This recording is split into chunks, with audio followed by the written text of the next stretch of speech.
जय Hind friend, India friend में आप सभी का स्वागत है। यहाँ पे देखिए हम हिंदी गद्य साहित्य संबंधी पीवाईक्यू कर रहे हैं और इससे पहले के वीडियो में मैंने 350 तक क्वेश्चन कंटिन्यू किया था और यहाँ से निकलना है और मुझे उम्मीद है कि आप पहले के वीडियो को देखने के बाद इसे देखेंगे तो आप हिंदी साहित्य इतिहास से जहाँ से शुरू हुआ है सीरीज कंटिन्यूस देखिए तो ये बहुत ही लाभप्रद होगा आपके लिए। यहाँ पे देखिए जो जन नाट्य मंच है IPTA, इसकी स्थापना के बारे में पूछा है और एक KVS PGT 2015 में क्वेश्चन आया है कि जन नाट्य मंच, यानी ये क्वेश्चन है जन नाट्य मंच IPTA, इसकी स्थापना हुई कब? 1939 में, 59 में, 49 में, 69 में। तो यहाँ पे जो जन नाट्य IPTA की स्थापना 1939 में कहाँ पे? कलकत्ता में हुई थी। यहाँ पे दिया है कॉलम में कि नुक्कड़ नाटक के जनक कहते हैं, तो नुक्कड़ नाटकों के जनक के रूप में हम किसको जानते हैं? तो सफदर हाशमी का आपने नाम सुना होगा। सफदर हाशमी नुक्कड़ नाटकों के ये जनक कहे जाते हैं। इनके जन्म दिवस को 12 अप्रैल को ही, इनका जन्म दिवस पड़ता है 12 अप्रैल को। 12 अप्रैल को नुक्कड़ नाटक के रूप में मनाया जाता है और नुक्कड़ नाटक आप कह सकते हैं कि बहुत ही ज्वलंत मुद्दों को बिना बहुत ही साज सच्चा रंगमंचीय कार्यक्रम इन सबको दरकिनार करते हुए जो मूल मुद्दा होता है उसको पाठकों के समक्ष उठाता है। तो ये एक तरीके से नुक्कड़ नाटक अपने आप में आज के समय में समस्याओं के निदान के लिए बहुत ही कारगर सिद्ध हुआ है। तो सफदर जो हाशमी है ये नुक्कड़ नाटक के जनक भी कहे जाते हैं। 12 अप्रैल को नुक्कड़ नाटकों के रूप में मनाया जाता है। पंडित जवाहरलाल नेहरू और ब्रह्मवर्त के पृथु के बीच विलक्षण साम्य किस नाटक में? पंडित नेहरू और ब्रह्मवर्त के पृथु, ब्रह्मवर्त के जो पृथु हैं और पंडित नेहरू, इनके बीच विलक्षण साम्य किस नाटक में? कोणार्क, भारत दुर्दशा, शारदीय, पहला राजा। तो ये जो पहला राजा है ना, पंडित जवाहरलाल नेहरू और ब्रह्मवर्त के पृथु, इनके बीच विलक्षण साम्य पहला राजा नाटक में है। और पहला राजा नाटक के रचयिता कौन है? तो जगदीश चंद्र माथुर।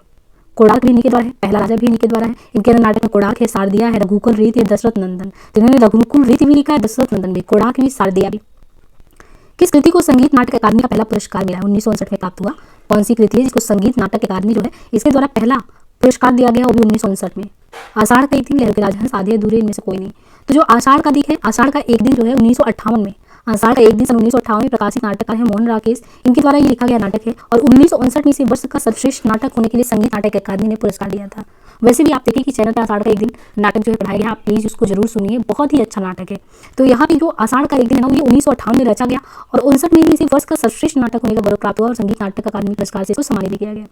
आषाढ़ का एक दिन महाकवि कालिदास के निजी जीवन पर केंद्रित है, जो 100 ईस्वी पूर्व से 500 ईस्वी पूर्व के अनुमानित काल के खंड में जो भी व्यतीत हुई घटना है उनका अंकन है। कुमार, यह अमृत और निर्वासन का सुख तुम अकेले ही लोगे, यह नहीं हो सकता। ये किस नाटक की पंक्ति है? तो ये कहाँ पे कहा गया है कि कुमारी अमृत और निर्वासन का सुख तुम अकेले ही लोगे? जनजय कनागे कामना, एक गुरु ध्रुव स्वामी। तो ये ध्रुव स्वामी नाटक है प्रसाद जी का और ध्रुव स्वामी 1933 में जो है रचित ध्रुव स्वामी नाटक, इसके लेखक प्रसाद हैं। ये नाटक विशाख के देवी चंद्रगुप्त के आधार पर लिखा गया है।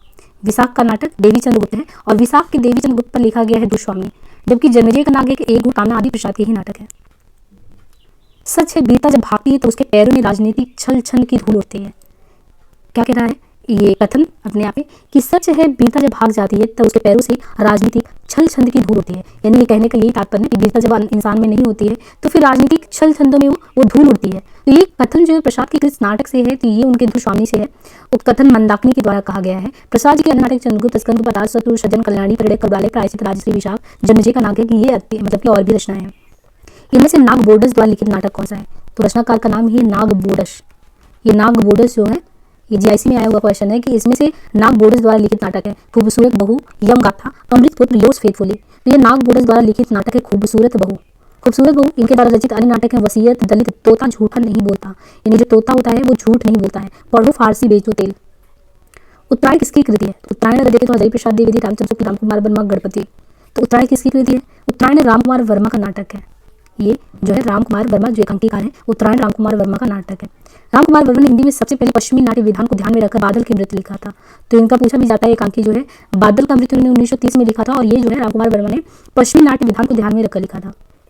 और इनके द्वारा और भी कृतियां हैं, चित्ररेखा, चंद्रकिरण, राजरानी, सीता, पृथ्वीराज की आंखें, एकलव्य, उत्तरायण, साहित्य शास्त्र, संकेत, आकाशगंगा। तो उत्तरायण रामकुमार वर्मा का नाटक है। रामकुमार वर्मा ने हिंदी में सबका पश्चिमी नाट्य विधान को ध्यान में रखकर बादल के नृत्य 30 में एकांकी रचना की। द्वारा रचित अन्य कृतियों में चित्ररेखा, चंद्रकिरण, राजरानी, सीता, पृथ्वीराज की आंखें, एकलव्य, उत्तरायण, साहित्य शास्त्र, संकेत, आकाशगंगा आगे। निम्नलिखित में कौन सी रचना एकांकी है? सुहाग के नूपुर, परिंदे, नदी प्यासी थी, गुल की बन्नो। निम्नलिखित रचनाओं के लेखक अगर देखें तो नदी प्यासी थी, ये धर्मवीर भारती का एकांकी। नदी प्यासी थी धर्मवीर भारती, परिंदे निर्मल वर्मा कहानी, गुल की बन्नो कहानी है, सुहाग के नूपुर जो है उपन्यास है, सुहाग के नूपुर जो है अमृतलाल नागर जी का है। निम्नलिखित में से एक जयशंकर प्रसाद रचित नाटक है। तो कौन सा ऐसा है जो जयशंकर प्रसाद द्वारा रचित नाटक नहीं है? तो यहाँ पे स्कंदगुप्त, अजातशत्रु, ध्रुव स्वामी, तितली। तितली इनके द्वारा रचित उपन्यास है, वो नाटक की श्रेणी में नहीं आता, बाकी है तो सभी प्रसाद की ही रचना है। कंकाल तथा इरावती अपूर्ण है। जयशंकर प्रसाद जी एक नाटककार के रूप में प्रसिद्ध। इनके अन्य नाटकों में सज्जन, कल्याणी, परिणय, करुणालय, प्रायश्चित, राजश्री, विशाख, अजातशत्रु, जनमेजय का नाटक, ये कामना, स्कंदगुप्त, एक फुट एक, चंद्रगुप्त, ध्रुव स्वामी है। नाटक और नाटककार की दृष्टि एक युग में गलत है। चारों मित्र रामकुमार वर्मा, एक घूट प्रसाद का और यहाँ पे और भी देखें तो यहाँ पे दिया है टूटते परिवेश विष्णु प्रभाकर, आषाढ़ का एक दिन सुरेंद्र वर्मा। तो देखिए आषाढ़ का एक दिन तो बहुत ही चर्चित है, ये मोहन राकेश जी का है ना। बाकी जो चारू मित्र हैं ये चारू मित्र के नाटककार हैं रामकुमार वर्मा। तो आषाढ़ के एक दिन मोहन राकेश, चारू मित्र रामकुमार वर्मा का चारू मित्र। एक घूर प्रसाद का है, टूटते परिवेश विष्णु प्रभाकर का है। जो 8वां सर्ग सुरेंद्र वर्मा का है। तो 8वां सर्ग में कई बार पूछा जा चुका, 8वां सर्ग जो है वो किसका है, ये नाटक 8वां सर्ग सुरेंद्र वर्मा का, टूटते परिवेश विष्णु प्रभाकर, एक घूर प्रसाद का, चारू मित्र रामकुमार वर्मा का। रस गंधर्व नाटक के रचयिता कौन है, नाम है रस गंधर्व। रस गंधर्व के नाटक के रचयिता कौन है, मोहन राकेश, सुरेंद्र वर्मा, मणिमधुकर, शंकरशेष। तो ये जो रस गंधर्व नाटक है इसके रचयिता है मणिमधुकर। रस गंधर्व नाटक के रचयिता मणिमधुकर है। इस नाटक में तत्कालीन राजनीतिक सामाजिक विसंगतियों को किया गया के द्वारा रचित अन्य नाटकों में है बुलबुल की सराय, दुलारी बाई, खेला पोलमपुर, एक तारे की आंखें, एक तारे की। तो रस गंधर्व मणिमधुकर। देखिए मधु, जो मधु होता है वो रस से अगर कहें कि भरा होता है, तो रस गंधर्व ये किसका है, मणिमधुकर का है। नाटक में तत्कालीन राजनीतिक सामाजिक विसंगतियों को उकेरा गया मणिमधुकर के माध्यम से, रस गंधर्व में। और बाकी बुलबुल की सराय, दुलारी बाई, खेला पोलमपुर, एक तारे की आंखें, अन्य भी इनकी कृतियां हैं। चौपट चपेट नाटक के लेखक, कहीं पे और भी आया था चौपट चपेट। इस चौपट चपेट नाटक के लेखक कौन है, तो इसके लेखक है किशोरीलाल गोस्वामी। चौपट चपेट नाटक के लेखक किशोरीलाल गोस्वामी, इनके द्वारा रचित अन्य नाटक में प्रणयनी परड़, ये भी बहुत प्रसिद्ध है, प्रणयनी परड़, मयंक मंजरी आदि है। वो कौन सा विकल्प है जिसके लिए सभी लेखक ने कवि और नाटक का दोनों रूप में प्रसिद्धि हासिल की है, यानी कवि के तौर पर भी नाटक के तौर पर भी। मोहन राकेश, सुमित्रानंद पंत, लक्ष्मी नारायण लाल, प्रशांत भारतेंदु हरिश्चंद्र, रामकुमार वर्मा, चिरंजीत महादेवी वर्मा, मैथिली शरण गुप्त। तो इसमें ध्यान देना कि नाटककार के रूप में भी हासिल हो और जो है एक कवि के रूप में। तो ऐसे में प्रसाद है, भारतेंदु हरिश्चंद्र और रामकुमार वर्मा, ये तीनों ही लोग जो है एक कवि और नाटककार दोनों के ही रूप में प्रसिद्धि हासिल की है। यहाँ पे क्वेश्चन है कि रेडियो नाटककार के रूप में कौन सा लेखक अधिक प्रसिद्ध है। रेडियो नाटक यानी रेडियो के लिए नाटक लिखा जाता था, AIR वगैरह पे सुनते हैं, तो जो रेडियो के लिए नाटककार रेडियो के लिए नाटक जो लिखने वाले नाटककार थे वो सबसे ज़्यादा उसमें प्रसिद्ध कौन है, तो चिरंजीत जो है ये प्रसिद्ध है। रेडियो नाटककार के रूप में लेखक चिरंजीत अधिक प्रसिद्ध हैं। इनके द्वारा रचित नाटक है तस्वीर उसकी, अभिमन्यु, चक्रव्यूह में। कबूतर खाना किस एकांकीकार की रचना है, तो कबूतर खाना जो किस एकांकीकार की है। निम्नलिखित रचनाकारों में देखिए जो कबूतर खाना है, जगदीश चंद्र माथुर, कबूतर खाना, भोर का तारा बहुत प्रसिद्ध है, रीढ़ की हड्डी, मकड़ी का जाला। तो जगदीश चंद्र माथुर का ये कबूतर खाना, भोर का तारा, रीढ़ की हड्डी, मकड़ी का जाला। बाकी मोहन राकेश के जो है एकांकी में देखें तो और अंडे की छिलके प्यालियाँ टूटती हैं, सिपाही की माँ छतरिया। और भुवनेश्वर का तांबे के कीड़े, आज़ादी की नींव, प्रतिभा का विवाह, स्ट्राइक, सिकंदर, ये भुवनेश्वर का है। विनोद रस्तोगी, बहू की विदा, काले कौवे, गोरे हंस। नाटक का अभिनय रंगमंच के जिस अगले स्थान पर होता है उसका नाम क्या है, तो जो नाटक का अभिनय होता है रंगमंच के जिस अगले स्थान पर होता है उसको रंग शीर्ष कहते हैं। नेपथ्य जो होता है वो पर्दे के पीछे वाले भाग को कहते हैं नेपथ्य, और जो अभिनय रंगमंच के जिसे अगले स्थान पर होना है वो रंग शीर्ष होता है। मूलतः रंगमंची प्रयोगों की दृष्टि में रखकर लिखा गया इसमें सर्वश्रेष्ठ हिंदी का नाटक, जो इसी को ध्यान में रखकर ही लिखा गया था, ऐसा कौन सा है, तो ये डिग्री कॉलेज में क्वेश्चन आया हुआ था कि नहुस, रक्षाबंधन, सिंदूर, क्योरी, लहरों के राजहंस। तो आप देखिए जो लहरों के राजहंस है ये मूलतः रंगमंची प्रयोग को दृष्टि में रखकर ही लिखा गया सर्वश्रेष्ठ हिंदी नाटक है। 1963 में ये रचना जो है मोहन राकेश के द्वारा लिखा गया है। इसका रंगमंची आप देखें यूट्यूब पर पढ़ा भी है। तो ये 1963 में मोहन राकेश के द्वारा लिखा गया था। अन्य नाटकों में आषाढ़ के दिन, आधे धुए, पैर तले जमीन, अंडे की छिलके आदि है। हिंदी का पहला प्रतीक धर्मी नाटक की श्रेणी में कौन आता है, तो ऐसा कौन सा नाटक है जो प्रतीक धर्मी है। कामना, आषाढ़ का एक दिन, रजशिखर, वसराज। इसमें आता है कामना। कामना जो है वो हिंदी का पहला प्रतीक धर्मी नाटक है। हिंदी का पहला प्रतीक धर्मी नाटक कामना जयशंकर प्रसाद द्वारा रचित नाटक है। मतलब ये जो कामना है प्रसाद द्वारा रचित है। ये संस्कृत के प्रबुद्ध चंद्रोदय की भांति अन्य उपदेशिक नाटक है। इसमें भावनाओं को नाटकीय पात्रों का रूप दिया गया है। प्रसाद द्वारा रचित अन्य नाटक है सज्जन, कल्याणी, परड़े, करुणाले, प्रायश्चित, आश्री, विशाख, अजातशत्रु, जन्मजय का नागदेव, स्कंदगुप्त, चंद्रगुप्त, ध्रुवस्वामी। चंद्रावली जो नाटिका इस रचनाकार कौन है, तो चंद्रावली नाटिका के रचयिता कौन है, तो चंद्रावली जो नाटिका इसके रचयिता है भारतेंदु हरिश्चंद्र। चंद्रावली नाटिका के रचयिता भारतेंदु हरिश्चंद्र। ये भारतेंदु हरिश्चंद्र का मौलिक नाटक, इस नाटक में वैष्णव भक्ति में प्रेम तत्व को चित्रित किया गया है। भारतेंदु हरिश्चंद्र द्वारा रचित अन्य मौलिक नाटक में वैद की हिंसा, सनावती, विषय से विस्मोचनम, प्रेम चौकी, भारत दुर्दशा, नीलदेवी, अंधेरी नगरी, सती प्रताप। प्रसाद के नाटकों का पहला श्रेष्ठ समीक्षक कौन है, तो यहाँ पे देखिए जो नंद दुलारी वाजपेयी हैं। प्रसाद के नाटकों के पहले श्रेष्ठ समीक्षक नंद दुलारी वाजपेयी हैं। नंद दुलारी वाजपेयी को समन्वयशील, स्वच्छंदवादी और स्पष्टवादी आलोचक मानते हैं। इन्होंने सर्वप्रथम छायावाद को मानवीय एवं सांस्कृतिक प्रेरणा के रूप में व्याख्यायित किया है। नंद दुलारी वाजपेयी की प्रमुख आलोचनात्मक कृतियां हिंदी साहित्य 20वीं सदी, जयशंकर प्रसाद, प्रेमचंद, आधुनिक शाही, महाकवि सूरदास, महाकवि निराला, नीलकविता, कवि सुमित्रानंद पंत, रस सिद्धांत, साहित्य का आधुनिक युग, रीति और शैली, नया साहित्य, नया प्रश्न। अपने कुकर्मों का फल चखने में कड़वा परंतु परिणाम में मधुर होता है। ये जो कथन है किसी द्वारा कहा गया है, तो ये स्कंदगुप्त, मातृगुप्त, भट्टारक, कीर्ति भट्टारक। तो ये जो नाटक है इनके द्वारा जयशंकर प्रसाद के स्कंदगुप्त, उसमें जो है ये कहा गया है भट्टारक के द्वारा कि अपने जो कुकर्म होते हैं उसका फल चखने में कड़वा होता है परंतु परिणाम में मधुर होता है। ये कथन स्कंदगुप्त नाटक के पात्र भट्टारक का है। स्कंदगुप्त नाटक जो 1928 में रचा गया था प्रसाद के द्वारा। इसमें कुमारगुप्त की विलासी साम्राज्य की उसकी स्थिति का चित्रण हुआ है, जहाँ आंतरिक कलह, संघर्ष, विदेशी आक्रमण के फलस्वरूप उसके भावी क्षय के लक्षण प्रकट होने लगते हैं। स्कंदगुप्त नाटक के प्रमुख पात्र में पृथ्वी सेन, स्कंदगुप्त, भट्टारक, बंधु वर्मा, महादंडनायक, गुरुगुप्त, कुमारगुप्त, आनंद देवी, देवसेना, विजय इत्यादि है। मेरी समझ से तो मेरे शरीर की धातु मिट्टी है, जो किसी के लोभ की सामग्री नहीं है और वास्तव में उसी के लिए सब धातु वस्त्र बनकर चलते हैं, लड़ते भी हैं, टूटते भी हैं और मिट्टी भी हो जाते हैं। यह हिंदी के किस नाटक में आया हुआ संवाद है? तो ये देखिए कि डिग्री कॉलेज वगैरह जो ये यूपीएससी डिग्री कॉलेज के एग्जाम में, तो इससे में ये नहीं होता कि सिर्फ रचना काल और रचना वर्ष पूछ दे या पात्र पूछ दे, तो इसमें आपको डेप्थ जब तक आपने अच्छे से जो विधान लगा हुआ है, कॉन्टेक्स्ट लगा हुआ है आपके पाठ्यक्रम में, उसको नहीं पढ़ेंगे तो ये देखिए कि जिसके बाद पंक्तियां कही गई है तो ये वाला क्वेश्चन नहीं कर पाएंगे। यहाँ पे जैसे ये कहा गया कि मेरी समझ में तो मेरे शरीर की धातु मिट्टी से है, जो कि स्कंदगुप्त का कथन है। स्कंदगुप्त कहते हैं कि मेरी समझ से मेरा शरीर धातु की मिट्टी है, जो किसी की लोभ की सामग्री नहीं है और वास्तव में उसी के लिए बस धातु वस्त्र बनकर चलते हैं, लड़ते हैं, टूटते हैं, फिर मिट्टी होते हैं। ये स्कंदगुप्त नाटक में आया हुआ संवाद है। ये कथन धातुसेन का है, जो कथन है ये धातुसेन का है और ये स्कंदगुप्त नाटक की रचना का प्रशांत द्वारा, तो ये धातुसेन का कथन है। भारत दुर्दशा नाटक की रचना करने के पीछे भारतेंदु जी का उद्देश्य था। जो भारत दुर्दशा जो था वो नाटक की रचना करने के पीछे भारतेंदु जी का क्या उद्देश्य था? भारतवर्ष की कथित दुर्दशा का खंडन करना, अंग्रेजी शासन की ब्याज स्तुति करना, भारतीय नागरिकों को अन्याय के विरुद्ध खड़े होने के लिए प्रोत्साहित करना, अन्य देशों की दुर्दशा से तुलना करके दिखलाना कि भारतवर्ष औरों से कितना बेहतर है। नहीं, भारत दुर्दशा में भारत की दुर्दशा से नाटक से ये परिचय कराया गया कि लोग उठे, प्रोत्साहित हो, अन्याय के विरुद्ध खड़े हो। ये नाटक की रचना करने के पीछे भारतेंदु जी का उद्देश्य भारतीय नागरिकों को अन्याय के विरुद्ध खड़े होने के लिए प्रोत्साहित करना था। भारत दुर्दशा नाट्य या लाश रूपक है। इस नाटक के भारतवर्ष की तत्कालीन परिस्थिति का चित्रण है और अंग्रेजी राज की अप्रत्यक्ष निंदा भी है। अन्य हिंदी नाटककारों के अपेक्षा भारतेंदु हरिश्चंद्र जी की विशिष्टता थी ठेठ बनासी बोली का उन्मुक्त प्रयोग, रचना मंचन, निर्देशन, अभिनय, विज्ञापन और मूल्यांकन से जुड़ा होना, नाटकों की रचना समान मात्रा में गद्य पद्य में करना, हिंदी नाटकों को पारसी मंच पर खेले जाने में सहयोग देना। तो अन्य हिंदी नाटककारों की अपेक्षा भारतेंदु हरिश्चंद्र जी की विशेषता रचना मंचन, निर्देशन, अभिनय, विज्ञापन और मूल्यांकन से जुड़ा होना था। एक जमाने में नाटकों के असंभव समझे जाने वाले दृश्यों को भी आज की वैज्ञानिक तकनीक से मंचों पर प्रस्तुत करना सुगम हो चुका है। फिर भी प्रसाद के नाटक विशेषता उनके स्कंदगुप्त नाटक को मंच अभिनय अभी भी लोकप्रिय नहीं हो पाया है। क्यों? एक जमाने के जो नाटक हैं उनके असंभव समझे जाने वाले दृश्यों को भी आज की जो वैज्ञानिक तकनीक है उसे वो मंचों पर प्रस्तुत करना सुगम हो चुका था। फिर भी जो प्रसाद का नाटक है वो आज भी उतना लोकप्रिय क्यों नहीं हो पाया? क्योंकि दृश्य बहुत जल्दी जल्दी बदलने पड़ते हैं, पात्रों की उम्र अचानक ही बढ़ गई होती है। नाटक देखने वाली जनता प्रसाद के नाटकीय संवादों की भाषा के स्तर तक नहीं पहुंच पाई है और अभिनेता अभिनेत्रियों की पोशाक इतने पुराने जमाने की उनके अनुरूप साज पोशाक जुटा पाना संभव ही नहीं है।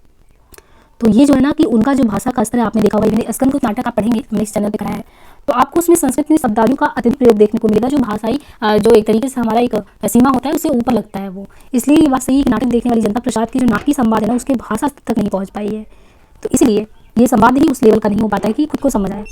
भारतेंदु हरिश्चंद्र कृत कौन सा नाटक अनुदित रचना है? तो इसमें जो विद्या सुंदर है ये नाटक जो है अनुदित रचना ज्ञान अनुदित नाटक में रत्नावली, पाखंड, विडंबन, धनंजय, विजयमुद्रा, राक्षस, दुर्लभ बंधु, कर्पूर मंजरी, सत्य हरिश्चंद्र है। चंद्रगुप्त नाटक का कौन सा नारी पात्र चंद्रगुप्त के साथ प्रेमा भाव नहीं रखता है? सुहासिनी, कनीला, कल्याणी, मालविका। तो चंद्रगुप्त में जो है नाटक का कौन सा ऐसा नारी पात्र जो चंद्रगुप्त के साथ प्रेम भाव नहीं रखता? तो सुहासिनी जो है प्रेम भाव नहीं रखती। सुहासिनी सकटार से प्रेम करती है, सुहासिनी सकटार से प्रेम करती थी, जबकि कल्याणी और कार्नेलिया तथा मालविका, कल्याणी भी, कार्नेलिया भी, मालविका भी, ये तीनों ही चंद्रगुप्त से प्रेम भाव रखती थी। तो प्रसाद के नाटक चंद्रगुप्त का प्रकाशन सन 1933 ईस्वी में अभिनव चंद्रगुप्त के नाम पर किया गया था। 1933 अभिनव चंद्रगुप्त के नाम पे। यहाँ पे कल्याणी, कार्नेलिया, मालविका इसे प्रेम करती हैं और ये सुहासिनी सकटार से करती है। जो सिंघानिया नामक पुरुष पात्र का संबंध किस नाटक से है? जो सिंघानिया नामक पुरुष पात्र मोहन राकेश के नाटक आधे अधूरे में, उसमें एक प्रमुख पात्र है सिंघानिया। इनके अलावा अगर देखें तो आधे अधूरे में और भी पात्र हैं जिनकी संख्या में महेंद्रनाथ आते हैं, महेंद्रनाथ, जगमोहन, अशोक, जुनेजा, सावित्री, महेंद्रनाथ, जगमोहन, अशोक, जुनेजा, सावित्री, बिन्नी, किन्नी। आधे अधूरे नाटक को समकालीन जिंदगी का पहला सार्थक हिंदी नाटक भी माना जाता है, या नाटक मील का पत्र भी कहा जाता है। एकांकी में संकलन त्रय का मतलब क्या होता है? देखिए जो एकांकी होता है उसमें संकलन त्रय आता है। संकलन त्रय का मतलब होता है कि जो भी नाटक है उसमें जो स्थान है, स्थान के साथ काल है ना, स्थान समय कार्य और अनुमिति से है। स्थान समय कार्य अनुमिति, एक स्थान से तात्पर्य की संपूर्ण घटना एक स्थान पर घटित है, कम से कम स्थान परिवर्तन हो। समय से मतलब कि एकांकी में उतने ही समय की घटना दिखाई जाए जितने में वास्तविक जीवन में घटित हो पाए। अधिक समय अंतराल का नहीं होना चाहिए, वर्षों का नहीं होना चाहिए। कार्य से तात्पर्य एकांकी में प्रासंगिक कथाओं को स्थान नहीं दिया जाना चाहिए और कार्य व्यापार के क्रम को बनाए रखना चाहिए। रामकुमार वर्मा संकलन त्रय को एकांकी की आत्मा मानते हैं, उसके अभाव में श्रेष्ठ एकांकी की रचना करना उनके अनुसार संभव नहीं है। भारतेंदु हरिश्चंद्र को भारतेंदु की उपाधि कब प्रदान की गई? भारतेंदु हरिश्चंद्र को भारतेंदु की उपाधि 1880 में दिया गया था। सन 1843 से 67 तक का कृतित्व जो है ये भारतेंदु की पृष्ठभूमि के रूप में जाना जाता है। हिंदी में आधुनिकता और पुनर्जागरण के प्रवर्तक पितामह भारतेंदु हरिश्चंद्र है। अंधाई को उद्धृत प्रस्तुत कथन किस पात्र का है? मेरी ममता ही वहाँ नीति थी, मर्यादा थी। तो मेरी ममता ही वहाँ पे नीति थी, मर्यादा थी, ये धृतराष्ट्र का कथन है। अंधाई से उद्धृत पंक्ति धृतराष्ट्र का है कि मेरी ममता ही वही नीति थी, वही मर्यादा थी। अंधाई धर्मवीर भारती द्वारा रचित गीत नाट्य प्रमुख पात्र हैं गांधारी, अश्वत्थामा, संजय। जानकी मंगल नाटक के लेखक कौन है? तो जो जानकी मंगल नाटक के लेखक शीतला प्रसाद त्रिपाठी है।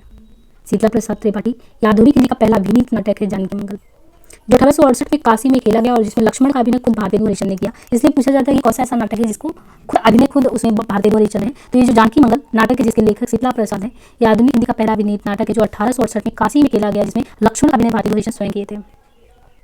भुवनेश्वर निम्नलिखित में से किसके लिए प्रसिद्ध है? ऐतिहासिक नाटक, सामाजिक समस्या, असंगत। तो भुवनेश्वर असंगत नाटक के लिए प्रसिद्ध है। हिंदी में असंगत नाटकों की शुरुआत भुवनेश्वर के लघु नाटक किससे होती है? तो भुवनेश्वर के लघु नाटक ऊसर 1938 से माना जाता है। निम्नलिखित में से कौन पारसी नाटक का नहीं है? आगा हस्र कश्मीरी राधेश्याम कथावाचक विपिन कुमार अग्रवाल नारायण प्रसाद बेताब। तो आगा हस्र कश्मीरी राधेश्याम कथावाचक नारायण प्रसाद बेताब में सभी पारसी नाटक का है, यानी आगा हस्र कश्मीरी राधेश्याम भी कथावाचक नारायण प्रसाद बेताब सभी पारसी नाटक का है, जबकि विपिन कुमार अग्रवाल पारसी नाटक का नहीं बल्कि विसंगति बोध के नाटक है। इंदर सभा के लेखक कौन है? जो इंदर सभा है इसके लेखक कौन है? तो इंदर सभा के लेखक अमानत है। इंदर सभा जो है इसके लेखक अमानत है। यह गीति रूपक नाट्य है। इंदर सभा वास्तव में रंगमंचीय कृति नहीं है। भिखारी ठाकुर का विदेशिया है। तो विदेशी जो भिखारी ठाकुर का विदेशिया है, विदेशिया क्या है? विदेशिया एक तरीके से लोक नाटक है। इनके द्वारा रचित अन्य लोक नाट्य में देखिए भाई विरोध, कलयुग प्रेम, गबर गिचोर, ननद भौजाई आदि। साहित्य की किस विधा में रंग निर्देश होता है? साहित्य की कौन सी ऐसी विधा जिसमें रंग निर्देश? साहित्य नाटक विधा में रंग निर्देश होता है नाटक अभिनय कृति से जो संवाद रूप में लिपिबद्ध होता है। किस अंक वाले नाटक को एकांकी कहते हैं? तो एक अंक वाले नाटक को एकांकी कहते हैं। और 20वीं शताब्दी के चौथे दशक में इसकी शुरुआत कब? 20वीं सदी का चौथा दशक। एक घूट 1929 को हिंदी साहित्य पहली एकांकी के रूप में स्वीकार किया जाता है। 1929 में प्रसाद जी का है एक घूट। अतिरंजना किस नाट्य परंपरा की प्रमुख प्रवृत्ति रही है? अतिरंजना। तो अतिरंजना पारसी नाट्य परंपरा की प्रमुख प्रवृत्ति रही है। अतिरंजना जो है नारायण प्रसाद बेताब, आगा हस्र कश्मीरी राधेश्याम कथावाचक तुलसीदास सैदा प्रमुख पारसी नाटक गाते हैं। भुवनेश्वर कृत एकांकी कौन सा है? तो जो भुवनेश्वर कृत एकांकी की बात करें तो स्ट्राइकर इनके अन्य नाटक में एकांकी है। तांबे के कीड़े एक सामीहीन साम्यवादी एकांकी की, भावपतित प्रतिभा का विवाह, श्यामा एक वैवाहिक विडंबना, कारवा उषा के नामहीन चरित्र आदि जो उपेंद्रनाथ अस्क द्वारा 1939 में लिखित एकांकी है। इसी तरह अशोक वन 1950 में, अंडे के छिलके मोहन राकेश जी द्वारा। वत्सराज किस विधा की रचना है? जो वत्सराज है ये लक्ष्मी नारायण मिश्र द्वारा लिखित नाटक है। वत्सराज लक्ष्मी नारायण मिश्र द्वारा लिखित नाटक है। वत्सराज नाटक का प्रकाशन 1950 ईस्वी में हुआ। ये मिश्र जी का प्रसिद्ध ऐतिहासिक नाटक है। उदयन के जीवन की घटनाओं से संबंधित है। इसके अन्य प्रसिद्ध नाटक राक्षस का मंदिर, सिंदूर की होली, अशोक मुक्ति का चक्रव्यूह, सन्यासी, आधी रात, राजयोग, अपराजिता आदि है। पहला राजा नाटक के लेखक कौन है? तो मोहन राकेश, लक्ष्मी नारायण मिश्र, जगदीश चंद्र माथुर, लक्ष्मी नारायण लाल। पहला राजा जो है ये पहला राजा नाटक जगदीश चंद्र माथुर का है। इनके द्वारा रचित अन्य नाटक में भोर का तारा, पोड़ार, ओ मेरे सपने, शारदिया, 10 तस्वीरें, परंपरा से नाट्य, जिन्होंने जीना जाना, रघुकुल रीति, दशरथ नंदन आदि है। अतएव दो बालुकापूर्ण कागारों के बीच में एक निर्मल स्रोतस्विनी का रहना आवश्यक है। तो ये अतएव दो बालुकापूर्ण कागारों के बीच में एक निर्मल स्रोतस्विनी का रहना जरूरी है। यह संवाद चंद्रगुप्त नाटक के किस पात्र का है? अतएव दो बालकृष्ण कागारों के बीच में एक निर्मल स्रोतस्विनी का रहना जरूरी है। यह संवाद कथन चाणक्य का है। महत्वाकांक्षा का मोती निष्ठुरता का सीपी में रहता है। ये चाणक्य का प्रसिद्ध कथन है। और वह मर्मदेश कार्नेलिया का कथन है। अभिव्यक्ति की स्वतंत्रता का प्रश्न सुरेंद्र वर्मा के किस नाटक में आया है? सूर्य का अंतिम कलर से पहला, 8वां सर्ग, नायक खलनायक विदूषक, शकुंतला की अंगूठी। तो यहाँ पे जो 8वां सर्ग है, अभिव्यक्ति की स्वतंत्रता का प्रश्न सुरेंद्र वर्मा का नाटक जो 8वां सर्ग है जो कि 1976 में रचित है। सूर्य पहली किरण से अंतिम, ये 75 में, स्त्री पुरुष संबंधों में उत्तर आधुनिक व्यंजना है। शकुंतला की अंगूठी 1990 में, पैसे के समक्ष कला की महत्वहीनता बताई है। नायक खलनायक विदूषक 72 में है। कि मैं इस घर से ही अपने अंदर कुछ ऐसी चीज लेकर गई हूँ जो किसी भी स्थिति में मुझे स्वाभाविक नहीं रहने देती। ये आधे अधूरे नाटक के प्रस्तुत संवाद का संबंध किस पात्र से है? तो ये बड़ी लड़की से है कि मैं इस घर से ही अपने अंदर कुछ ऐसी चीज लेकर गई हूँ जो किसी भी स्थिति में मुझे स्वाभाविक रहने नहीं देता। ये जो बड़ी लड़की है वो कहती है। कारवा किसका एकांकी संग्रह है? कारवा जो है उपेंद्रनाथ अस्क का, राम कुमार वर्मा, विष्णु प्रभाकर, भुवनेश्वर प्रसाद। तो जो कारवा है ये भुवनेश्वर प्रसाद श्रीवास्तव जो है, भुवनेश्वर प्रसाद श्रीवास्तव का एकांकी संग्रह है। तांबे के कीड़े एक सामीहीन साम्यवादी एकांकी का, भाव परित शैतान, प्रतिभा का विवाद, श्यामा एक वैवाहिक विडंबना, उसर के नामहीन चरित्र, सिकंदर आजादी के नीति के नाटक एवं एकांकी है। कष्ट हृदय की कसौटी है, तपस्या अग्नि है। सम्राट यदि इतना भी ना कर सके तो क्या? सब क्षणिक सुखों का अंत है। सब क्षणिक सुखों का अंत है। तो यहाँ पे जो है देवसेना के द्वारा कहा गया है। जयशंकर प्रसाद का ऐतिहासिक नाटक संगुप्त जिसकी नारी पात्र देवसेना वो कहती है कि कष्ट हृदय की कसौटी है, तपस्या अग्नि है। सम्राट यदि इतना भी नहीं कर पाए तो क्या? सब क्षणिक सुखों का अग्नि अंत है। स्कंदगुप्त नाटक का प्रकाशन वर्ष देखें तो स्कंदगुप्त नाटक का प्रकाशन वर्ष 1928 है और ये एक ऐतिहासिक नाटक है। बाकी चंद्रगुप्त, जन्मेजय, ध्रुवश्रवणी, राजश्री, करुणालय, अजातशत्रु ये सभी भी ऐतिहासिक नाटक की श्रेणी में आते हैं। भारत दुर्दशा के पहले अंक में भारतेंद्र ने मूल रूप से किसका चित्र खींचा है? तो भारत की दुर्दशा के कारणों का। भारतेंद्र इस नाटक के माध्यम से भारत की मौलिक समस्या को प्रस्तुत किया तथा अंग्रेजों की सोच व नीति का खुलासा किया है। तो इस तरीके से हमने हिंदी साहित्य, गद्य साहित्य संबंधी 400 क्वेश्चन यहाँ पे कंप्लीट किए हैं। बाकी नेक्स्ट सेशन में देखेंगे। हिंदी और ट्राई करके अपना टेलीग्राम है तो वहाँ से आप जरूर करने को और PDF वहीं पे प्राप्त होगा। बाकी चैनल को सब्सक्राइब जरूर करें और फ्रेंड्स के साथ शेयर भी करें और लाइक जरूर करें। सो आज के लिए इतना ही, धन्यवाद।